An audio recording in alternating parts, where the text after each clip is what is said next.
Hi అండి, నేను ఇక్కడ ఎండి చేపల కర్రీ వండుతున్నానండి. కొంచెం వేడి నీళ్ళు తీసుకుని ఎండి చేపలు వేసేసేయండి. పైన వైట్ అంతా క్లీన్ అయిపోతుంది అనమాట. ఒక 5-6 సార్లు నీట్గా ఫ్రెష్ నీళ్ళతో కడుక్కొని పక్కన పెట్టేసుకుందాము.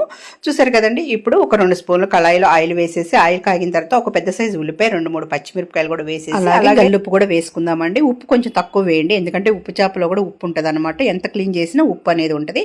ఉప్పు వేసుకుని ఒకసారి అట్లా కలిపేసుకుని మూత పెట్టేసుకోండి. ఇక్కడ 4-5 వంకాయలే తీసుకున్నానండి. అవి కూడా ఇట్లా కట్ చేసి ఉప్పు నీళ్ళలో వేసి పెట్టుకున్నాను. ఇట్లా గోల్డెన్ బ్రౌన్ వస్తున్నప్పుడు ఆనియన్స్, వంకాయ ముక్కలు కూడా వేసేద్దామండి. మీరు అల్లం వెల్లిపాయ పేస్ట్ వేసుకోవాలనుకుంటే ఉల్లిపాయలు వేగుతున్నప్పుడే ఒక 1/2 స్పూన్ వేసుకోండి. నేనైతే వేయట్లేదు. ఇక్కడ వంకాయ ముక్కలు వేసుకొని ఒకసారి కలిపేసి ఒక 5 సెకండ్స్ మగ్గించుకున్నానండి.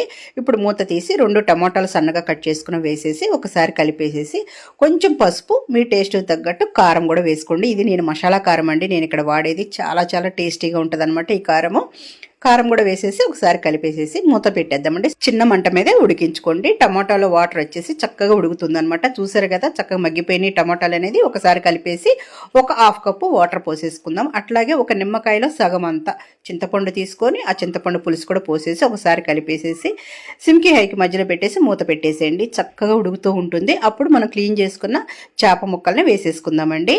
చూసారు కదా, మీరు ఏ చేపలైనా తీసుకోండి ఎండివి. ఇదే ప్రాసెస్లో వండుకోవాలండి. సరే, మూత పెట్టేసేసాం కదండి. చక్కగా సిమ్లోనే ఉడుకుతుంది కదా. ఇప్పుడు ఉడికించుకున్న కోడిగుడ్లు కూడా ఘాట్లు పెట్టేసి వేసేస్తున్నానండి. చాలా బాగుంటుంది. మీరు ఇదే విధంగా చేసుకోండి. చాలా టేస్టీగా ఉంటుంది అనమాట. ఇది మా హస్బెండ్కి కర్రీలు అంటే చాలా ఇష్టం అండి. అందుకని ఆయన కోసం ఈరోజు స్పెషల్గా చేస్తున్నాను.